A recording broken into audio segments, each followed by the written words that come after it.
पहले यूपी के अवैध कब्जों को ढाया, अब दिल्ली के अवैध कब्जों का भी होगा सफाया।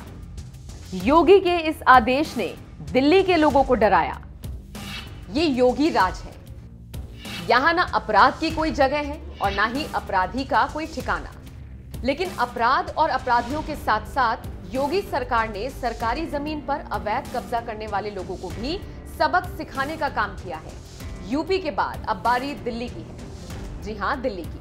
अब आप सोच रहे होंगे कि भाई योगी सीएम तो यूपी के हैं, तो फिर दिल्ली में उनके फैसले कैसे चल सकते हैं? तो हम आपको पूरी खबर बता देते हैं। दरअसल यमुना किनारे उत्तर प्रदेश के सिंचाई विभाग की कुछ जमीन है जो दिल्ली की सीमा से सटी हुई है और इस जमीन पर दिल्ली के एक विधायक की मिलीभगत के बाद रोहिंग्याओं ने कब्जा कर लिया था। लेकिन जब योगी सरकार ने इस जमीन की हकीकत को देखा तो पता चला कि पहले की सरकारों के लोगों की मिलीभगत के बाद ये सारा खेल हुआ। पूरे मामले की जानकारी होने के बाद अब योगी सरकार ने सख्त नाराजगी दिखाते हुए यमुना किनारे इस जमीन को अवैध कब्जे से मुक्त कराने के निर्देश दे दिए हैं। दिल्ली के एक अल्पसंख्यक विधायक ने कराया कब्जा।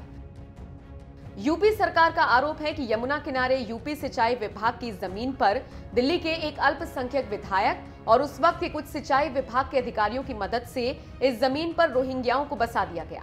साथ ही योगी सरकार का आरोप है कि यूपी की सपा और बसपा सरकारों के वक्त दिल्ली से सटी इस जमीन पर अवैध कब्जे कराए गए। लेकिन तब सपा और बसपा सरकार ने करोड़ों की इस जमीन को खाली कराने का कोई प्लान नहीं बनाया।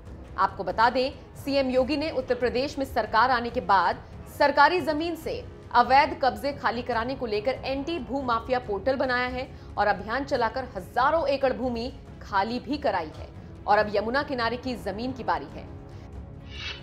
कहां है ये जमीन?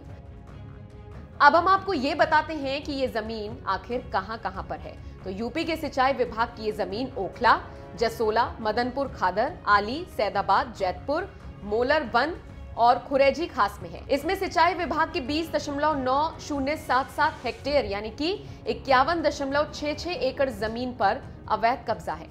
वैसे कुल मिलाकर उत्तर प्रदेश सिंचाई विभाग की यमुना खादर में दिल्ली की सीमा में कुल 1007 हेक्टेयर जमीन है, जिसमें से पिछले दिनों कुछ पर से अवैध कब्जा हटाया भी गया है। आपको बता दें, सिंचाई विभाग के अधिकारियों ने जब इस पूरे मामले की जांच की तो पता चला कि राजधानी दिल्ली में कई गांव ऐसे हैं जो यूपी सिंचाई विभाग की जमीन पर बसे हैं।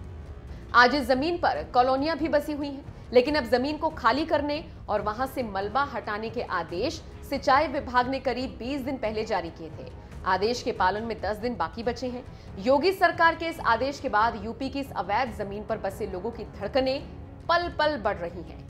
इस मसले को लेकर ओखला, खुरेजी, जसोला, मोलरबंद सहित 7 गांव और आरडब्ल्यूए के पदाधिकारी सिंचाई विभाग के अधिकारियों से शुक्रवार शाम ओखला कार्यालय में मिले थे, लेकिन अधिकारियों ने उन्हें दो टूक जवाब दिया, जिसे लेकर लोग परेशान हैं। तो आपका इस पूरी खबर पर क्या कहना है? क्या योगी सरकार का ये फैसला सही है? आपका जो भी मानना हो हमें कमेंट करके जरूर बताएं।